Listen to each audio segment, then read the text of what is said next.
A very good afternoon, all of you. Welcome back to Civics second year class. Today we will discuss very short answers from your third chapter. To start with, we will discuss what is Electoral College. Okay, what is Electoral College? Now, Electoral College is nothing but it is a group of representatives. Representatives means they are representing the people. Okay. So, who elect the President of India? What is an electoral college? Electoral college is the group of representatives who elect the President of India. Okay, I repeat, electoral college is the group of representatives who elect the President of India. So, let us see the composition of electoral college. Electoral college, it consists of elected members of Lok Sabha and Rajya Sabha. In simple words, you can say electoral college, it consists of elected members of both the houses of parliament. Both the houses of parliament. That is elected members, not the nominated. Okay, only the elected members of parliament, they elect the president. Okay, so they are called as members of parliament, MPs. Okay, then elected members of state legislative assemblies. Okay, elected members of state legislative assemblies, that is your members of legislative assemblies, MLAs, members of legislative assemblies of all the states in India, they vote for the president. So the election of president, I told you, it is indirect. The representatives of the people, they elect the president. So these representatives, they are the members of the parliament, that is elected members of the parliament, Lok Sabha and Rajya Sabha, elected members of the legislative assemblies of all the states, and elected members of the legislative assemblies of Delhi and Puducherry. Now, this Delhi and Puducherry, these two are the union territories, but they have their own government. So, they have their own legislative assembly. So, the elected members of these two union territories are also the part of electoral college. They are the part of electoral college. So, what is electoral college? It is the group of representatives who elect the president. So, it consists of all the elected members of parliament, elected members of state legislative assemblies, and elected members of legislative assemblies of Delhi and Puducherry. So, now the second question is differences between the ordinary bill and the money bill. Differences between the ordinary bill and the money bill.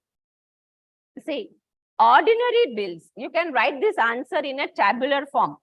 Okay, you can write it in a tabular form like ordinary bills and money bill. As it is for 2 marks, 2 differences are enough. Okay, ordinary bill and money bill. So, ordinary bill, it deals with administrative affairs of the government. Administrative affairs of the government. Okay, so these administrative affairs are also called as non-economic affairs. Okay, so ordinary bills deal with the non-economic and administrative affairs of the government. Okay, so this, then what about money bill? It deals with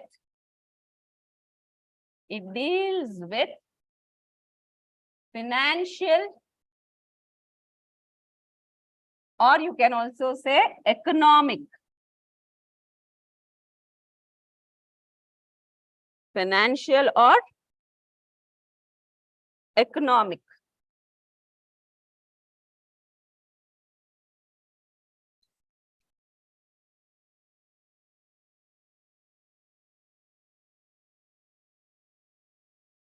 Economic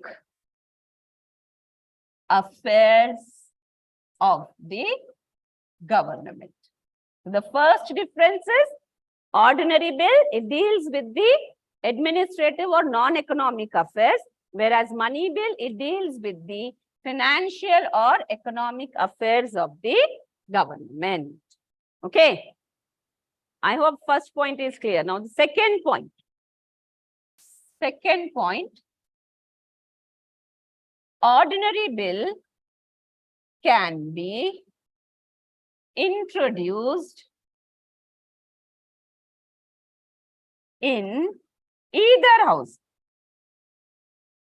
In either house. That means it can be introduced in Lok Sabha or Rajya Sabha. It can be introduced in either house of the parliament, but money bill is introduced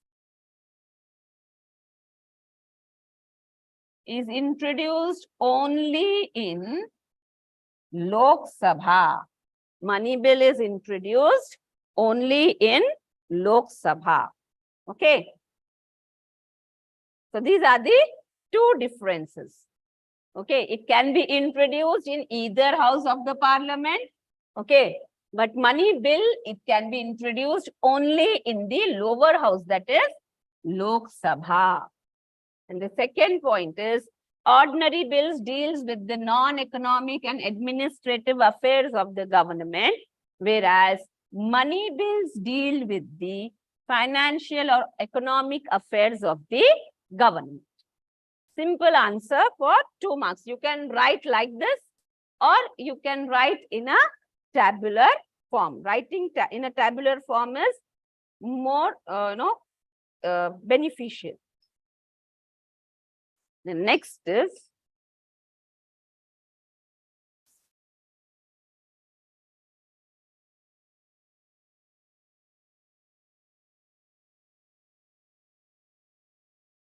composition of Union Council of Ministers. So what is Union Council of Ministers? Union Council of Ministers is nothing but it is the team of the Prime Minister. Okay. The ministers of Prime Minister, they are called as Council of Ministers. As it is representing the central government or union government, we are saying it as Union Council of Ministers. So this Union Council of Ministers are of 3 types. The first is Cabinet Minister, then Ministers of State and Deputy Ministers. Okay.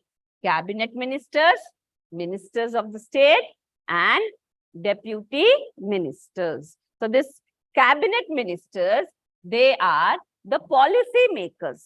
They are the policy makers. Okay, they have, they enjoy independence and decision-making power. Okay, they enjoy independence and decision-making power. They are the senior most ministers. Okay, they are the senior ministers. Then you have ministers of the state. They are directly responsible to the Prime Minister. They are the independent in charges of a particular ministry. Okay, they are ministers of state. They are the independent in charges of a particular ministry. And next is deputy ministers. Now, these deputy ministers, they are newly elected ministers. They are newly elected. They have less experience. So, they assist the cabinet ministers. Deputy ministers, they assist the cabinet ministers. Okay. So, Union Council of Ministers, it consists of cabinet ministers, ministers of state rank, and deputy ministers. In your 4th chapter also, you have, studied this question. State Council of Ministers. State Council of Ministers, it consists of cabinet ministers, ministers of state. Deputy ministers are not compulsory. Sometimes you will have deputy ministers. So both the answers, Union Council of Ministers and State Council of Ministers, the answers are same. The only word in place of union, it is state. And this deputy ministers, sometimes you will have deputy ministers, not always.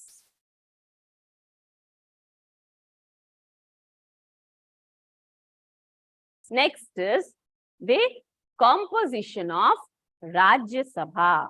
Rajya Sabha, it is the upper house. It is the upper house of the parliament. It is the upper house of the parliament. The members of Rajya Sabha, they are indirectly elected. The election to the Rajya Sabha is indirect. Okay. Indirect election. The members are indirectly elected. Okay. It is the upper house of the parliament. The election to this house is indirect, and it is also called as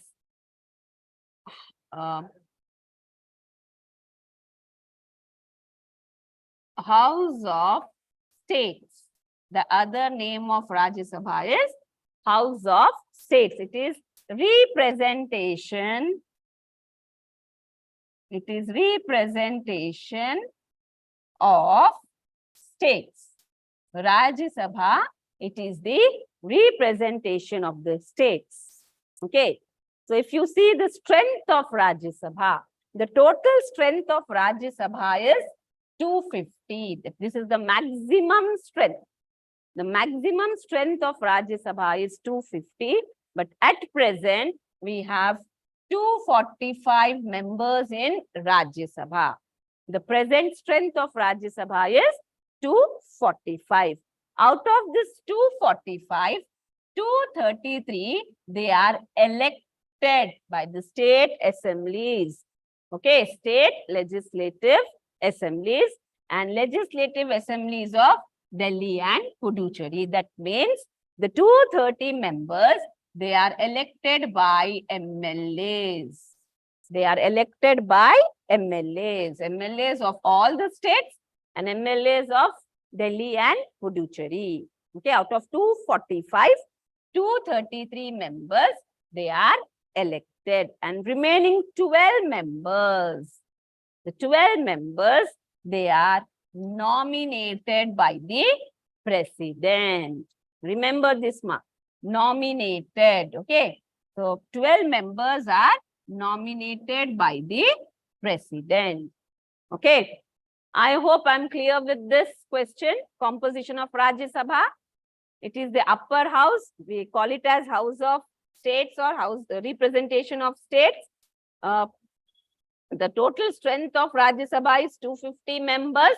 Out of, at present, we have 245 members in Rajya Sabha. The election to the members is indirect.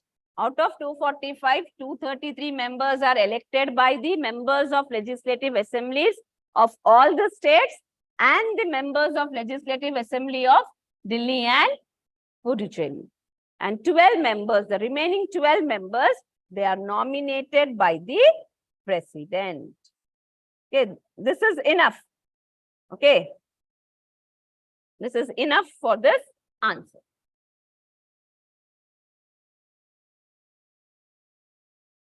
Next is your Lok Sabha.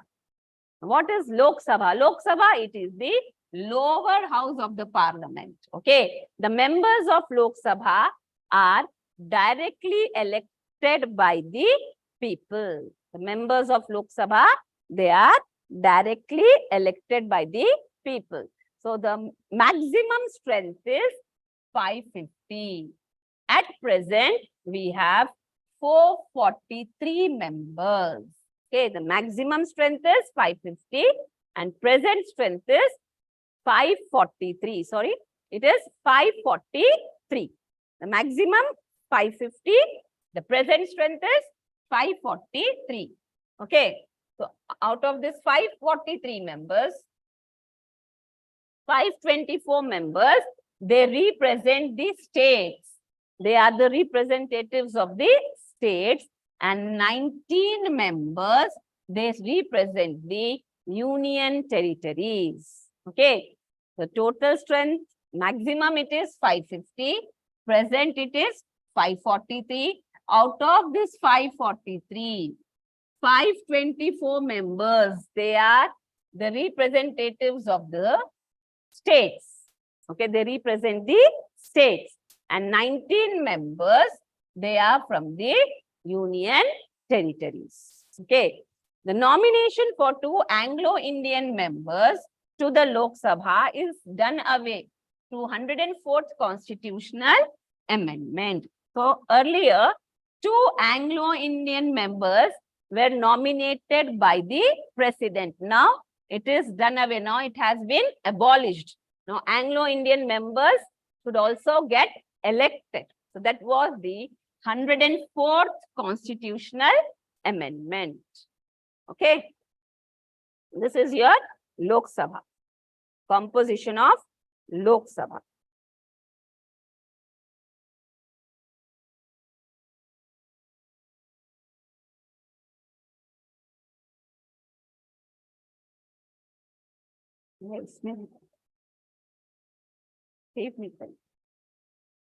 Okay. With this, we have completed your 3rd chapter. The important questions from this chapter. Okay, if you are learning this chapter, you will be able to answer 1 LAQ,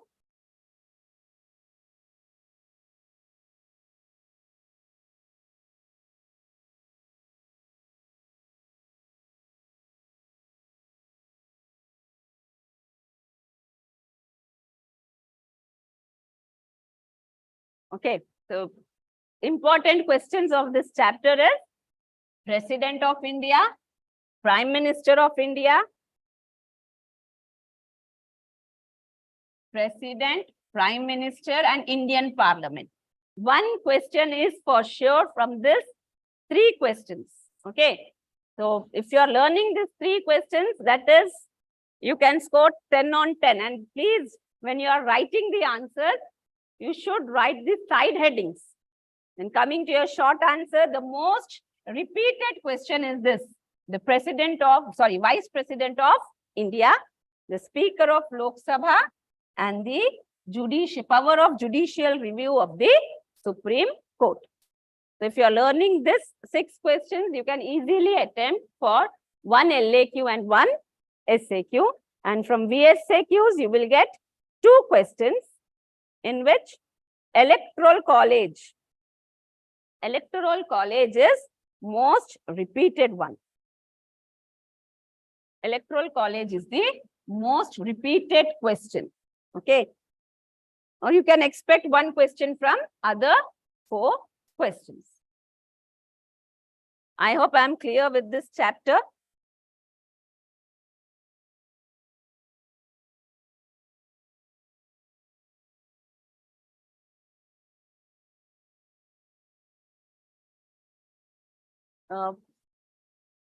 Let us have a quick recap of these questions again, because this is the most important chapter. Okay.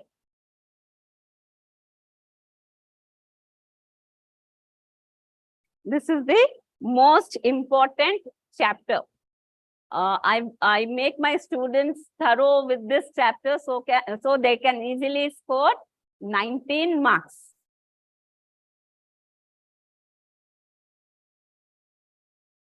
So President, he is the constitutional head of the state. I am repeating these questions, okay, because this is very important.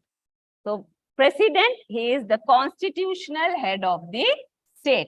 He performs 2 types of powers, that is ordinary powers and emergency powers. And President, he performs all his functions on the advice of Council of Ministers headed by the Prime Minister. Council of Ministers headed by the Prime Minister will advise the President in exercising his powers.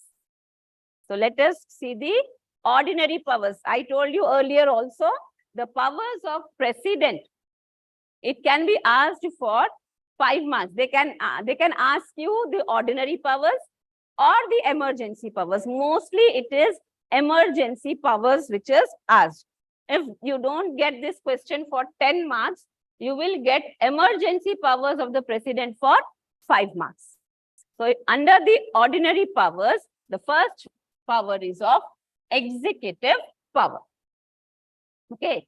So all the executive powers of the union government shall be vested in the hands of President. So under executive powers, what does the President do? He makes all the appointments. He appoints. Okay, appoints means what? He will administer the oath of office. So he appoints the Prime Minister, the governors of the states, Chief Justice and judges of the Supreme Court and High Court, and heads of the various commissions. Okay, like Election Commission, Finance Commission, Union Public Service Commission. The chairmen and the heads of the various commissions are appointed by the President. Under legislative powers, when we say legislative powers, the role of President in lawmaking. Okay, so President, he is the part of the Parliament. He is the part of the Parliament. He arranges the meetings of both the houses.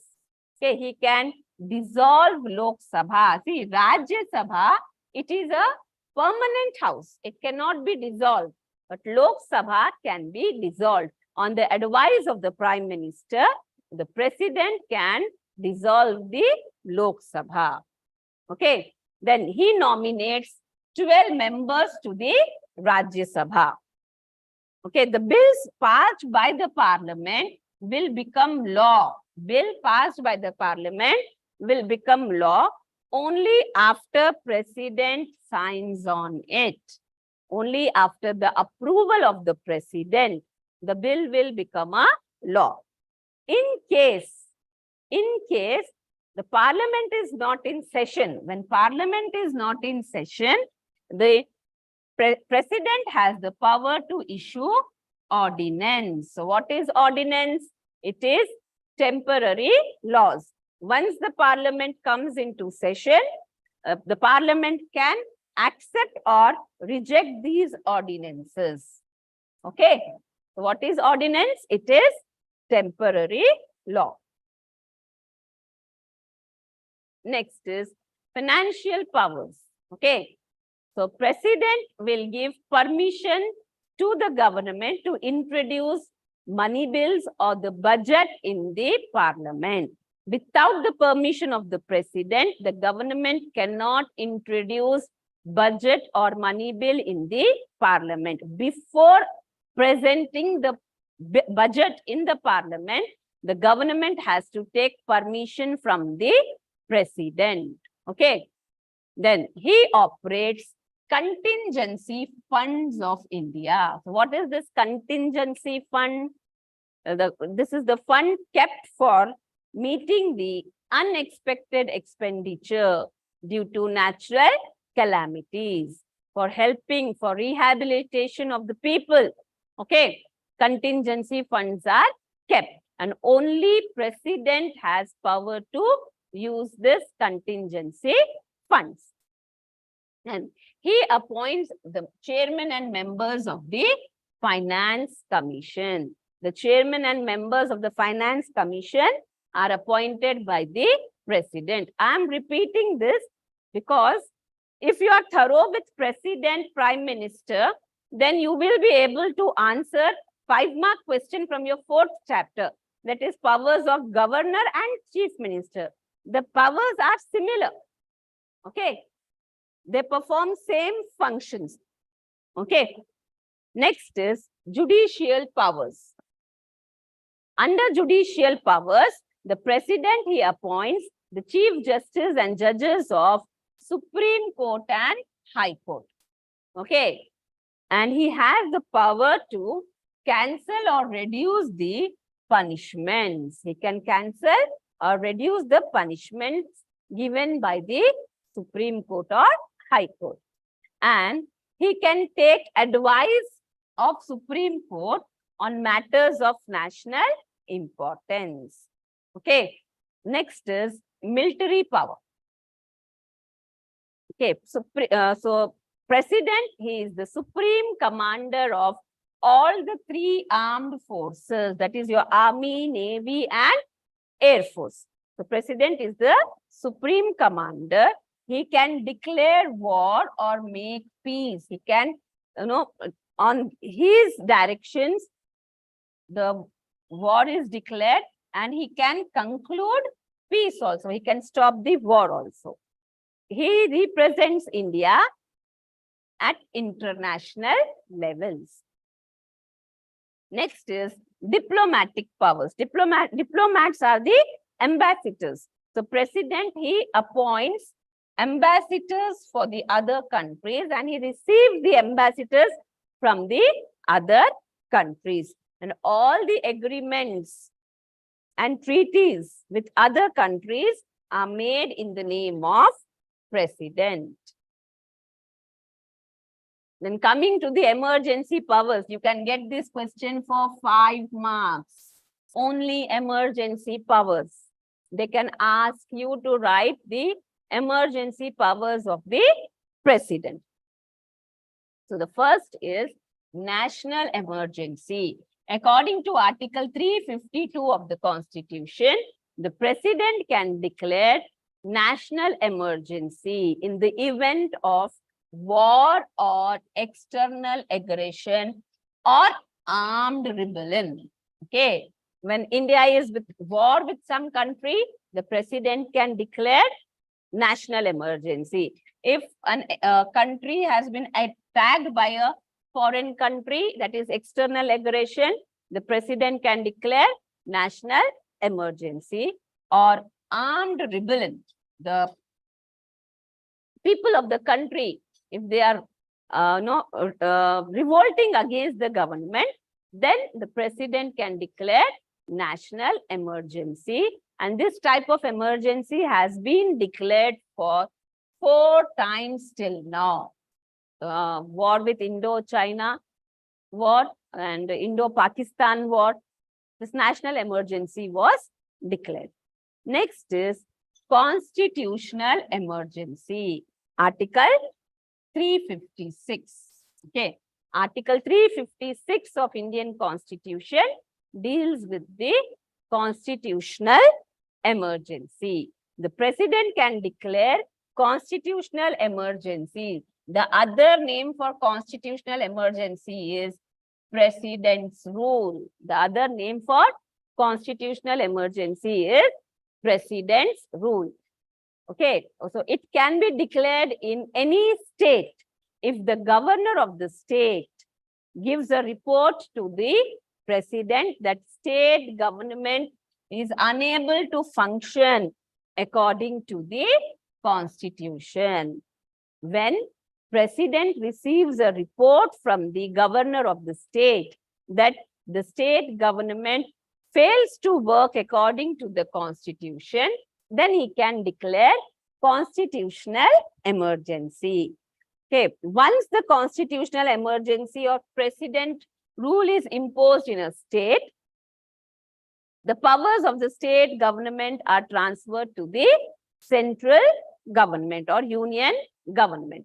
So this type of emergency has been imposed for more than 100 times in different states. Okay. Next is financial emergency. Article 360. See, when you are learning this answer,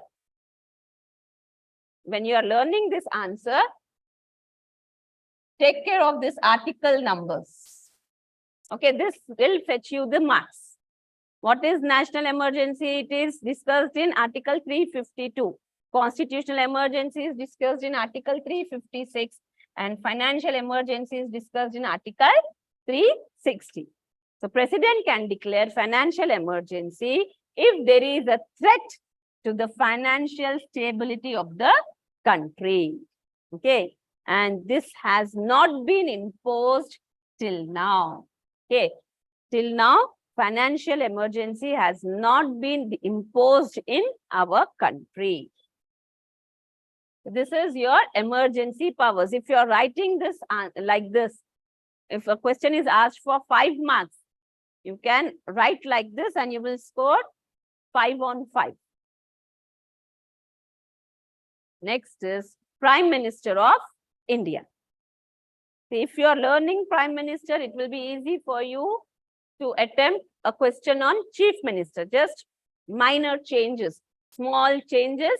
You can learn answer for Chief Minister also. So Prime Minister, he is the real head, he is the real executive of the Union government. And all the important decisions of the government are taken by the Prime Minister. All the important decisions are taken by the Prime Minister.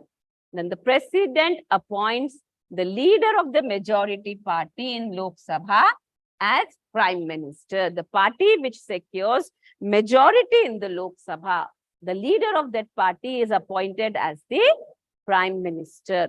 And all the ministers are selected by the Prime Minister. So what, after getting appointed as Prime Minister, the Prime Minister, he will select his ministers. Again, these ministers are appointed by the President. So who is selecting? It is the Prime Minister who is selecting his team. Okay, so if according to the Constitution, the ministers continue in the office during the pleasure of the President. It is according to the Constitution that any minister, if President is not happy with him, he can remove. That is according to the Constitution. But in reality, the ministers continue in the office during the pleasure of the Prime Minister. That means the Prime Minister can advise the President to remove any minister. Okay. The Prime Minister will advise the President for the removal of the ministers. Next, coming to the powers and functions. The Prime Minister, he is the leader of the Union Cabinet. So it is he who conducts the cabinet meetings. Okay. He is the head of the government. So he conducts all the cabinet meetings. So it is the Prime Minister who allots departments to the minister. He will decide who will be heading the department. And he can change their departments anytime. For example, the Home Minister and Railway Minister. If Prime Minister feels that the Railway Minister is unable to, handle that department, then he can give that Railway Ministry to the Home Minister also. Okay, so it is the Prime Minister who allots the departments and he has the power to change their departments. Next is Prime Minister is the leader of the majority party. Okay, so he takes steps to implement all the promises made by the party during the elections. As the leader of the majority party, it is the responsibility of the Prime Minister to implement, to fulfill all the promises made by the party during elections. So, Prime Minister, he is the link between the party and the government. He is the link between the party and the government. Next is, he is the leader of the parliament. Prime Minister is the leader of the parliament. He informs the cabinet decisions, whatever decisions are taken in the cabinet meetings, that he will inform to the parliament. Whatever decisions are taken in the cabinet meetings, that the Prime Minister will inform to the parliament, and he also informs various major domestic and foreign policies what policy the government is making. That also he informs to the parliament. Okay. Then the prime minister, he is the link between the president and council of ministers. The prime minister is the link between the president and council of ministers. So all the decisions which are taken by the cabinet are informed to the president by the prime minister, or any other information required by the president is informed by the prime minister. Okay. And no minister can meet the president without the permission of prime minister. Okay. Then prime minister is the leader of the union government. Okay. As the leader of the government, along with his ministers, he makes plans, programs, and policies for the welfare of the people. Okay. Not only making plans, policies, but implementing them is also the responsibility of the prime minister, as he is the head of the government. He is the leader of the government. So it is his responsibility to see that all the policies and programs made by the government are implemented properly for the development of the country, Then prime minister is the leader of the nation. Okay. So as the leader of the nation, the statements given by him inside or outside the parliament are treated as the decision of the government. Whatever statements he gives inside or outside the parliament, it is considered as the decision of the government, and he represents the nation in other countries. He is the face of our country. So his opinion, whatever opinion he has, is treated as the opinion of the nation. The opinion of the prime minister is considered as the opinion of the nation.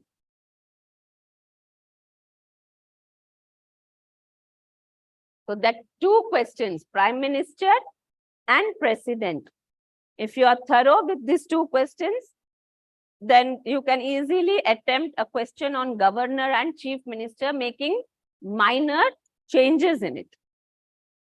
Now, coming to the third important question, that is the powers of Indian parliament. Okay. In India, we have parliamentary form of government.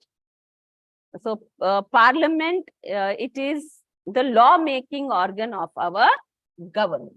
Parliament, it is the law-making organ. So, it consists of president, Lok Sabha, that is the lower house, Rajya Sabha, which is the upper house. Okay, so parliament, it consists of president, Lok Sabha, and Rajya Sabha. Coming to the legislative powers, so parliament will make laws on the subjects which are included in the union list and concurrent list. Okay, sometimes it also makes laws on the subjects included in the state list. In case of constitutional emergency in a state, the law-making power of the state government are transferred to the central government. So under such special conditions, the parliament has power to make laws on the subjects of state list. Okay. A bill will become an act if it is passed by both the houses and it is signed by the president. Okay. A bill becomes an act when both the houses of parliament passes it and president gives his assent. Then joint setting is arranged if there is deadlock. Now, what is this deadlock? Deadlock is nothing but it is the disagreement of both the houses over a bill. Okay, for example, a bill is passed from Lok Sabha, then it will go to Rajya Sabha. If Rajya Sabha approves it, it will go to President. Okay, this is the procedure. Or a bill is passed from Rajya Sabha. If it is an ordinary bill, it can be introduced in either houses. So from Rajya Sabha, it will go to Lok Sabha, then it can go to President. Suppose a bill is passed from Rajya Sabha, Lok Sabha, and Rajya Sabha is returning the bill. Okay, Rajya Sabha is returning the bill and asking Lok Sabha to make some changes in it. But Lok Sabha, it is refusing to make the changes. So the bill is neither approved nor rejected. So such situation, when there is a conflict between these two houses over a bill, and there is a conflict or disagreement between the two houses over a bill, such situation is called as deadlock. Such situation is called as a deadlock. So if there is a deadlock over a bill, the president has power to call for a joint sitting.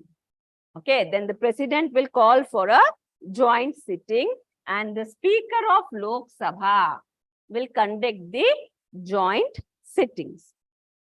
Okay, then coming to the executive powers.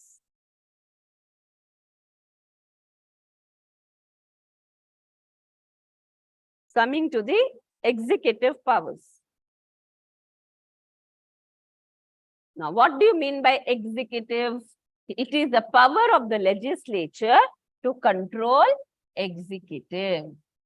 Okay, the Council of Ministers and the Prime Ministers, they are directly answerable to the Lok Sabha for their policies and programs. So Parliament controls the executive, the Council of Ministers and the Prime Minister by asking questions and passing resolution.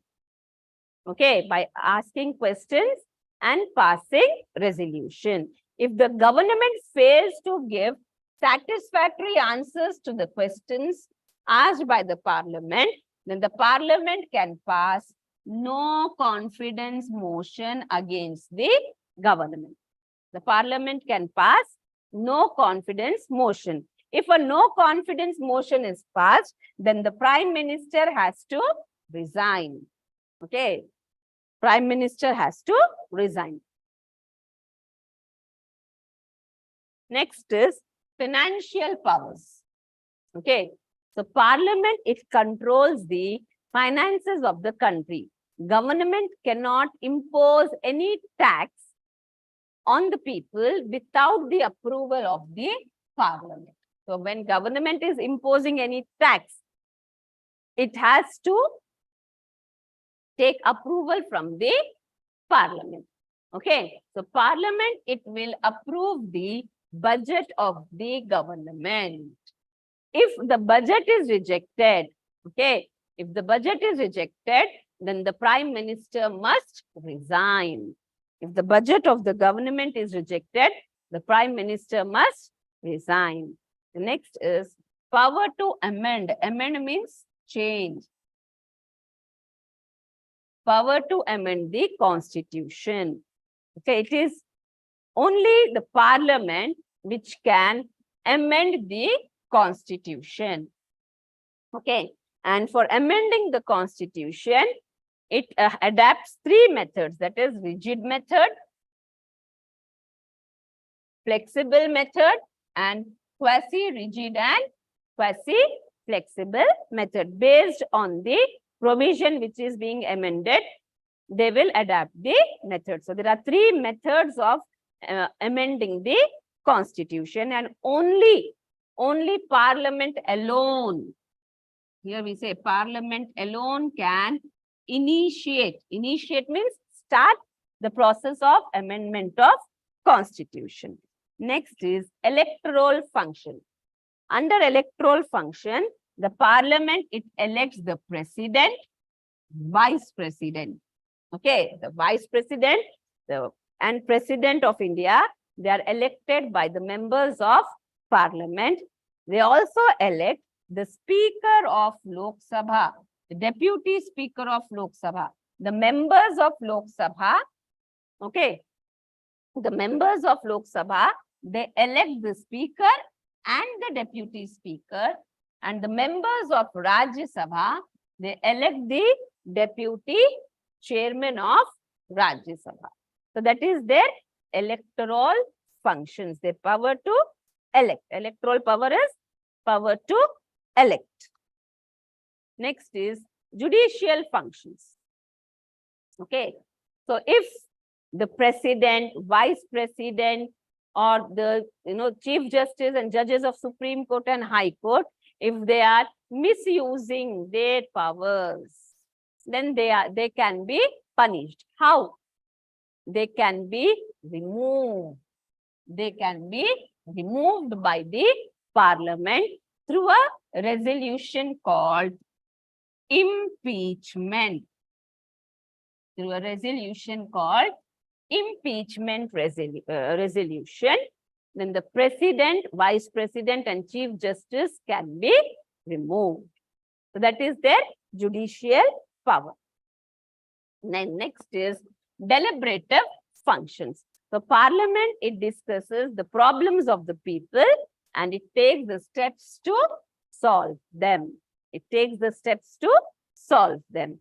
And the other functions are, okay, the parliament will discuss the bills related to the alteration of boundaries of the states, creation or abolition of legislative council, which is the second house of state legislature. It is the second house of the state legislature. If the names of the states are to be changed, that can be done in the parliament. Only parliament has the power to changing the names of the state. Okay, so with this, I have explained you about the powers and functions of all the three organs of the government, that is the president, prime minister, and the parliament. Okay, that is the legislature and executive of union government. So just now we were discussing about impeachment. So I'll just give you a brief idea about how this impeachment is done, how the president is removed from the office. Sometimes you may get a question for 5 marks. How president is impeached? How president is impeached? So for removing the president from his office, first, what should be done? Okay, the Lok Sabha. See, the impeachment resolution can be introduced in the either house, either the either the Lok Sabha or the Rajya Sabha can initiate the process of removing the president. Either the Lok Sabha or Rajya Sabha can initiate the process of removing the president. So what will they do? They will give a 14 days written notice to the president. A 14 days written notice is sent to the president. On this written notice or letter, 1/3 members should sign. 1/3 members of the house, whichever may be the house, Lok Sabha or Rajya Sabha, whichever is the house, the 1/3 members of the house should sign this notice, which is given to the president, written notice. How many days are given to the president? 14 days. 14 days notice is given to the president.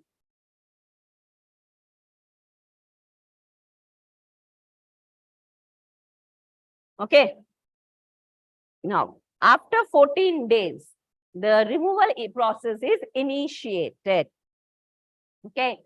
So, 2/3 members, okay, 2/3 members of the house, whichever may be the house, Lok Sabha or Rajya Sabha, 2/3 members of the house should sign that impeachment resolution. Okay, now for example, the Lok Sabha has initiated the impeachment resolution. After 14 days, that is on 15th day, 2/3 members of the house should pass the resolution. From Lok Sabha, that resolution is sent to Rajya Sabha. From Lok Sabha, the resolution is sent to Rajya Sabha. Here, the Rajya Sabha will not pass the resolution immediately. An inquiry committee will be appointed by the Rajya Sabha. An inquiry committee will be appointed by the Rajya Sabha to look into the allegations on the president. Okay, president के ऊपर जो भी allegations है, उसकी inquiry की जाती. During that period, during the inquiry period, the president can present his views or his side either by himself or he can send a counsel on his behalf. Okay. So after the inquiry, if president is found guilty, then from that movement, he stands to be removed. From that movement, he stands to be removed. So this is the impeachment procedure. Okay. Impeachment procedure, it can be initiated in either house, either in the Lok Sabha or in the Rajya Sabha. 14 days notice is issued to the president. After 14 days, the 2/3 members of the house should approve the resolution. Then it is sent to the second house. The second house will form an inquiry committee. Okay, an inquiry will be done on the allegations on the president. And during that period, the president will have no chance to present himself. Okay, and if the president is found guilty, then he stands to be removed from that movement. From that movement, he stands to be removed. Okay, so these 3 questions, 3 LAQs which we have discussed today, which I have repeated again, are very important. Okay, this will help you in writing SAQs of your next chapter, that is state government. So please learn these answers thoroughly. 1 question is for sure from these 3 questions. Okay, I conclude my session here. Thank you.